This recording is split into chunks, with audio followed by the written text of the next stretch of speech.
बड़ी खबर के साथ लखनऊ से बड़ी खबर सामने आ रही है। CSIR स्टार्टअप कॉन्क्लेव 2025 कार्यक्रम में सीएम योगी शामिल होंगे। कार्यक्रम में मुख्य अतिथि के रूप में सीएम योगी शामिल होंगे।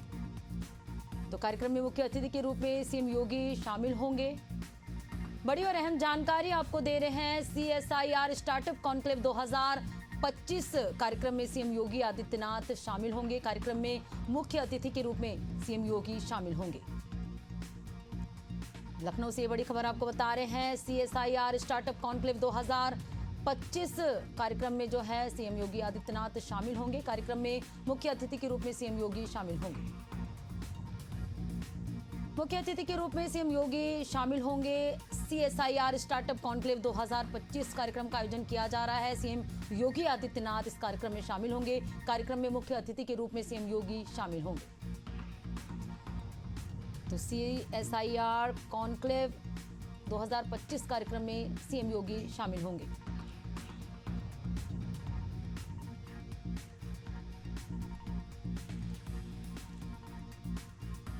और चलिए इस पर ज्यादा जानकारी के साथ ब्यूरो हेड अभिषेक शर्मा हमारे साथ फोन लाइन पे जुड़ चुके हैं। अभिषेक, CSIR स्टार्टअप कॉन्क्लेव कार्यक्रम का आयोजन किया जा रहा है, आपसे समझेंगे। मुख्यमंत्री Yogi Adityanath CSIR startup conclave 2025 कार्यक्रम में शामिल होंगे।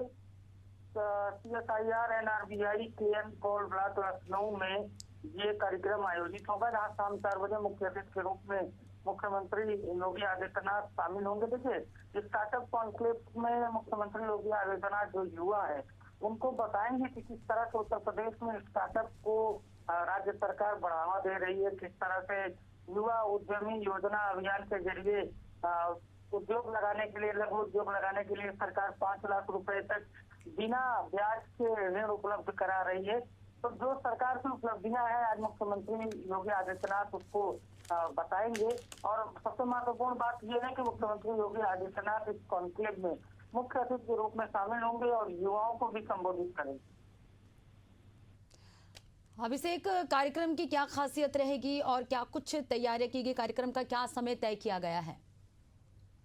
ये कार्यक्रम होगा, ये देखिए स्टार्टअप के क्षेत्र में बहुत तेजी से युवा आगे बढ़ रहे हैं। अब नौकरी करने के बजाय नौकरी देने का एक चलन बहुत तेजी से युवाओं में बढ़ रहा है और युवाओं का ये प्रयास है कि स्टार्टअप के जरिए वो खुद को भी मजबूत करें, क्योंकि देखिए नौकरी और स्टार्टअप में जमीन आसमान का अंतर है। यही वजह है कि युवा स्टार्टअप की ओर बढ़ रहा है। हालांकि उसको पूंजी की जरूरत होती है, सरकारी सहायता की जरूरत होती है। तो ऐसे में जो भारतीय जनता पार्टी है वो उसका एजेंडा भी था कि युवाओं को उद्यमी बनाएंगे, युवाओं को हर हाथ को काम देंगे।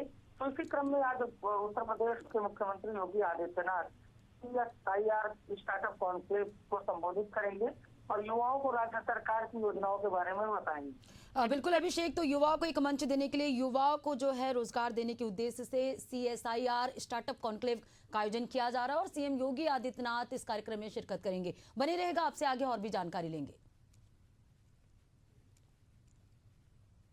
अगली बड़ी खबर की रुख करेंगे लखनऊ से। विधान भवन VVIP क्षेत्र में दुगनी पुलिस फोर्स होगी। VVIP क्षेत्र में नजर रखने के लिए कैमरे बढ़ा दिए जाएंगे। आत्मदाह की बढ़ती घटनाओं को लेकर तैयारियां पूरी कर ली गई है। अलग अलग शिफ्ट में 24 घंटे पुलिस तैनात रहेगी।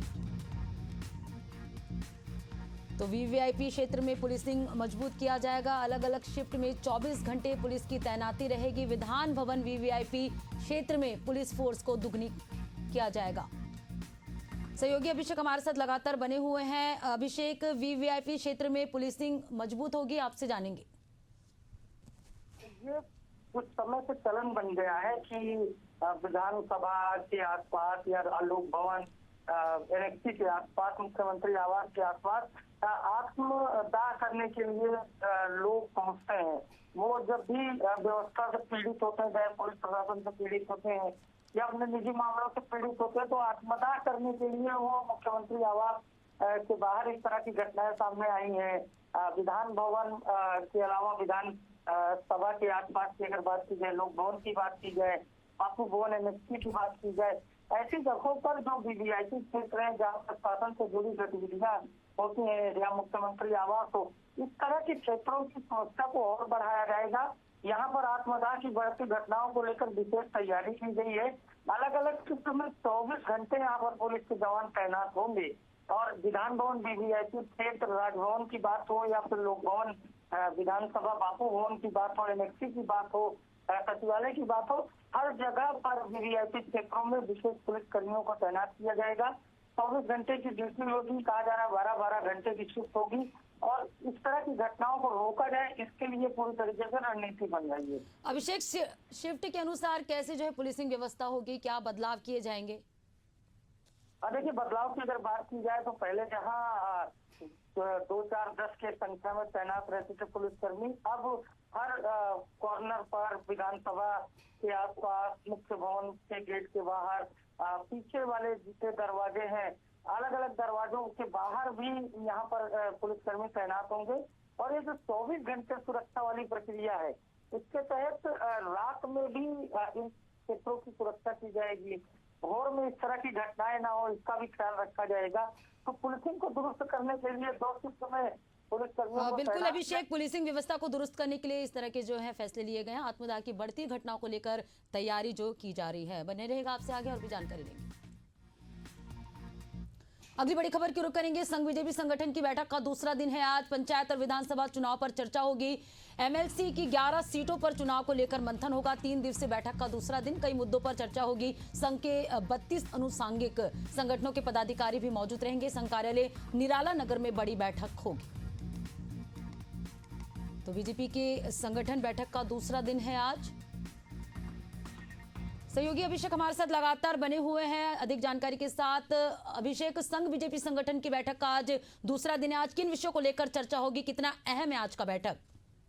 संघ और बीजेपी के बीच 3 दिनों की ये समन्वय बैठक है, जहाँ संघ अपने अनुसांगिक संगठनों के साथ तो बैठक कर ही रहा, लेकिन भारतीय जनता पार्टी और संघ के बीच जो समन्वय स्थापित है भाजपा और जनसंघ की स्थापना के समय से ही, उस समन्वय को बिल्कुल बरकरार रखने के लिए पंचायत चुनाव की तैयारियों की समीक्षा करने के लिए, विधानसभा चुनाव की बात हो या फिर 11 सीटें जो विधान परिषद की रिक्त हो रही जिन पर अगले साल चुनाव होना हो, उनकी बात हो, सभी चुनावों पर, सभी अभियानों पर बीजेपी और आरएसएस के बीच ये समन्वय बैठक हो रही है। 3 दिवसीय बैठक का दूसरा दिन है। इस बैठक में संघ के 32 अनुसांगिक संगठन शामिल होंगे, जिसमें अखिल भारतीय विद्यार्थी परिषद के साथ तमाम वो बड़े संगठन है जो संघ के अनुसांगिक संगठन है। इसके अलावा बीजेपी प्रदेश अध्यक्ष भूपेंद्र चौधरी और बड़े नेता भी शामिल होंगे, जहाँ पर संघ और बीजेपी के बीच समन्वय बैठक होगी। पंचायत चुनाव को लेकर रणनीति बनेगी, विधानसभा चुनाव को लेकर रणनीति बनेगी। इसके साथ ही प्रदेश में जो सीटें रिक्त हो रही हैं,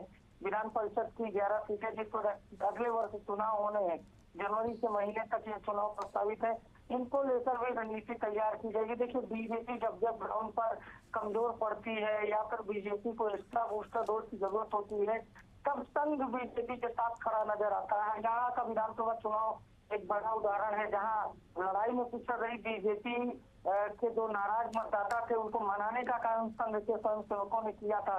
घर घर जाकर बिल्कुल अभिषेक, तो संघ बीजेपी संगठन बैठक का आज दूसरा दिन है। 3 दिवसीय ये बैठक होना है, आज दूसरा दिन है और कहीं ना कहीं पंचायत चुनाव को लेकर इस दौरान जो है चर्चा होगी। शुक्रिया अभिषेक तमाम जानकारी से जुड़ने के लिए। अगली बड़ी खबर की रुख करेंगे। संभल से खनन माफियाओं के हौसले बुलंद है। प्रशासन खनिज विभाग की अनदेखी से काला कारोबार चरम पर है। लगातार अवैध उत्खनन हो रहा है। मुबारकपुर बंद खासपुर में खनन माफिया खुलेआम धंधा कर रहे हैं। तो संभल से ये बड़ी खबर आपको बता रहे हैं, जहां मुबारकपुर बंद खासपुर खनन माफिया खुलेआम धंधा कर रहे हैं। हौसले बुलंद है खनन माफियाओं के हौसले बुलंद है इस क्षेत्र में। प्रशासन खनिज विभाग की अनदेखी से काला कारोबार चरम पर है।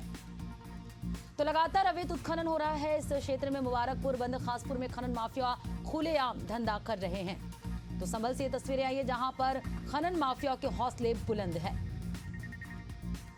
खनन माफिया के हौसले बुलंद है। प्रशासन खनिज विभाग की अनदेखी से काला कारोबार चरम पर है। लगातार अवैध उत्खनन इस क्षेत्र में हो रहा है। मुबारकपुर बंद खासपुर में खनन माफिया खुलेआम धंधा कर रहे हैं। राजधानी भोपाल से बड़ी खबर सामने आ रही। क्राइम ब्रांच के 4 पुलिसकर्मी को सस्पेंड किया गया। अनुशासनहीनता के चलते पुलिसकर्मियों पर गाज गिरी है। अधिकारियों को बिना सूचना दबिश दी थी। भोपाल से बड़ी खबर आपको बता रहे, जहां क्राइम ब्रांच के 4 पुलिसकर्मियों को सस्पेंड किया गया है। भोपाल से ये बड़ी खबर आपको बता रहे, जहां क्राइम ब्रांच के 4 पुलिसकर्मियों को ड्यूटी में लापरवाही और अनुशासनहीनता के चलते सस्पेंड किया गया है। अधिकारियों को बिना सूचना दिए ही दबिश दी थी। क्राइम ब्रांच के 4 पुलिसकर्मियों को सस्पेंड किया गया है। दरअसल ड्यूटी के दौरान लापरवाही और अनुशासनहीनता के चलते पुलिसकर्मियों पर गाज गिरी है। और चलिए बात करेंगे अगली खबर की। छत्तीसगढ़ से एक बार फिर धर्मांतरण का मामला सामने आया है। एक तरफ जहां दुर्ग में जेल रोड के पास एक मकान के अंदर प्रार्थना सभा की आड़ में धर्मांतरण का खेल चल रहा था, तो वहीं बिलासपुर के सीपत क्षेत्र में भी धर्म परिवर्तन को लेकर बड़ा बवाल देखने को मिला। मामले की सूचना मिलने पर बजरंग दल के सैकड़ों कार्यकर्ता मौके पर पहुंचे और जमकर हंगामा किया। दोनों जगहों पर पुलिस को भारी विरोध और हंगामे के बीच शांति व्यवस्था बनाए रखने के लिए कड़ी मशक्कत करनी पड़ी। आरोप है कि बड़ी संख्या में विशेष समुदाय के लोग एकजुट होकर लालच देकर ब्रेन वॉश करने की कोशिश कर रहे थे।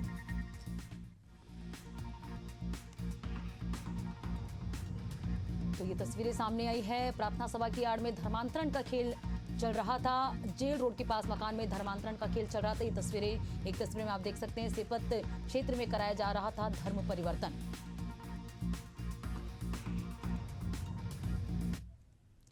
और चलिए बात करेंगे अगली खबर की। उत्तर प्रदेश के गोंडा के नवाबगंज थाना क्षेत्र में 4 नकाबपोश बदमाशों ने एक कपड़ा व्यापारी के घर धावा बोल दिया और घर से 50,000 नगद और लाखों रुपए के जेवरात लेकर फरार हो गए। बता दें, बदमाशों ने परिजनों को बंधक बनाकर घटना को अंजाम दिया है। घटना की सूचना मिलने पर पहुंची पुलिस बदमाशों की तलाश में जुट गई है।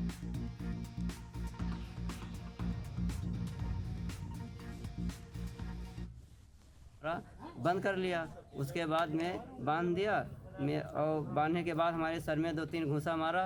फिर रस्सी वहीं घर में रखी थी तो उसी रस्सी से हमारा हाथ पैर बांध दिया। उसके बाद में क्या किए क्या नहीं किए वो हम नहीं जान पाए। सारा सामान लेकर जो हमारा था वो लेकर गए। अच्छा, कुछ नकदी भी ले गए? हाँ, नकदी 35,000 रुपया मैं अपनी वाइफ के नाम से चेक काटा था परसों दुकान पे, तो निकाल कर लाई थी। उसके बाद 15,000 रुपया कल लेकर आए थे, रखे थे। जेवरात भी थे और माता जी का जेवर था इसमें। अच्छा, कितने बजे घटना है? ये घटना सर 12 और 11:30 के बीच का है। और चलिए बात करेंगे अगली खबर की। बिहार के भागलपुर में डायल 112 के चालक अपने विभिन्न मांगों को लेकर अनिश्चितकालीन हड़ताल कर रहे हैं। चालकों ने कमांड एंड कंट्रोल रूम कार्यालय के बाहर जमकर नारेबाजी की। चालकों का कहना है कि डायल 112 में कार्यरत अधिकांश चालक पूर्व सैनिक हैं। इनकी मांग है कि समान काम के बदले समान वेतन दिया जाए और उन्हें राज्यकर्मी का दर्जा प्रदान किया जाए। चालकों ने कहा कि मांग पूरी नहीं होने तक आंदोलन जारी रहेगा।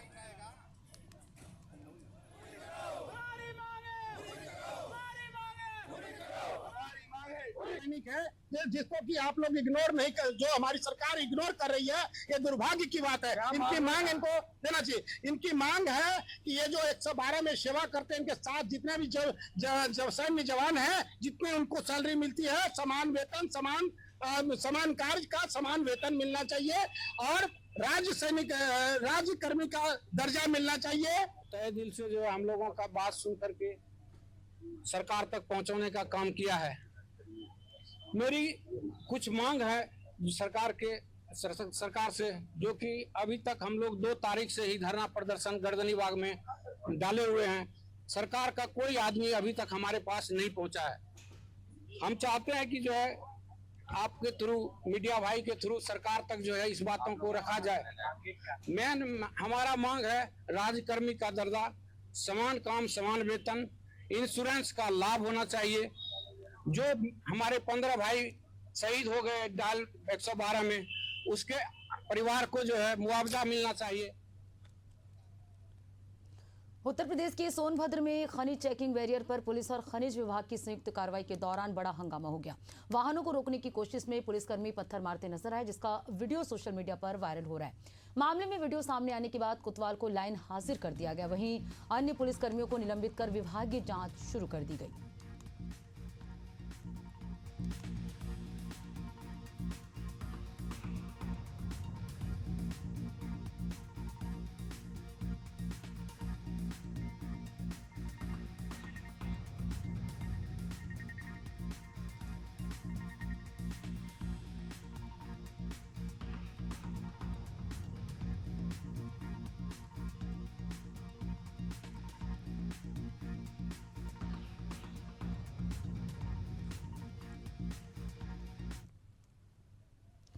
और चलिए बात करेंगे अगली खबर की। हरिद्वार के मायापुर स्थित पंचायती निरंजनी अखाड़े में अखिल भारतीय अखाड़ा परिषद की विशेष बैठक जारी है। इस बैठक में अखाड़ा परिषद के अध्यक्ष और महामंत्री सहित देश भर के कई प्रमुख अखाड़ों के साधु संत शामिल हैं। बैठक का मुख्य एजेंडा 2027 में आयोजित होने वाले अर्ध कुंभ मेले के अमृत स्नान, पेशवाई, छावनी, सुरक्षा और अन्य व्यवस्था को लेकर रणनीति बनाना है। अखाड़ा परिषद के सदस्यों के बीच गहन चर्चा चल रही है, जिसमें 2027 अर्ध कुंभ मेले में अखाड़ा परिषद की भूमिका को लेकर बड़ा ऐलान किया जाएगा।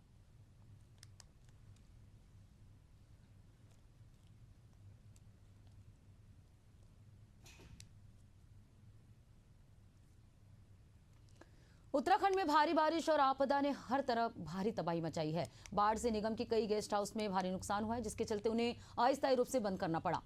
सड़कों के बंद होने और गेस्ट हाउसों के बंद रहने से बुकिंग रद्द हो गई और नई बुकिंग भी नहीं मिल रही है, जिससे निगम को लाखों रुपए का नुकसान उठाना पड़ रहा है। कुल मिलाकर इस आपदा से GMVN को 2 करोड़ रुपए से अधिक का नुकसान होने की आशंका है।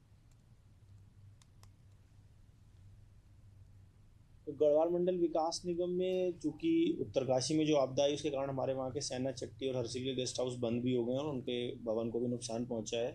और इसके अलावा हमारा कुछ जो पौड़ी और टेरी में जो हमारे गेस्ट हाउसेस हैं उसमें भी थोड़ा माइनर नुकसान हुआ है। तो अगर हम फाइनेंशियली देखें तो लगभग 2 करोड़ 20 लाख रुपए का हमारा नुकसान हमें अभी तक रिपोर्ट प्राप्त हुआ।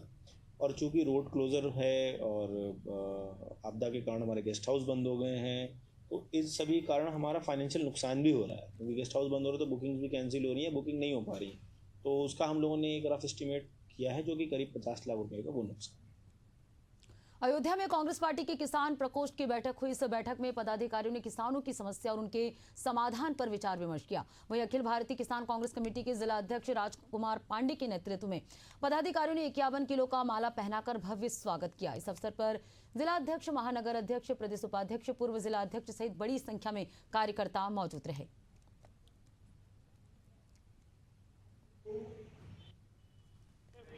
उत्तर प्रदेश सरकार के विरोध में किसान कांग्रेस पूरे प्रदेश में एक्टिव है और किसानों की समस्याओं को लेकर किसान कांग्रेस किसान के द्वार जाएगी और किसानों की समस्याओं को हल करने के लिए हम लगातार किसानों के संपर्क में रहेंगे। इस सरकार की जो मंशा है गूंगी बहरी सरकार की, इसको जगाने का काम करेंगे और किसानों का हक और हकूक़ के उनके मान सम्मान की लड़ाई हम लड़ने का कार्य करेंगे। और चलिए इस बीच लखनऊ से बड़ी खबर सामने आ रही है। मिनी पाकिस्तान वाले बयान पर बवाल। सपा विधायक इकबाल महमूद का बड़ा बयान सामने आया। ये अल्लाह की देन है कि यहाँ मुसलमान ज्यादा है, भूखमरी और बेरोजगारी जैसे मुद्दों पर ध्यान देना चाहिए। जगत गुरु रामभद्राचार्य ने पश्चिम यूपी को कहा था मिली पाक।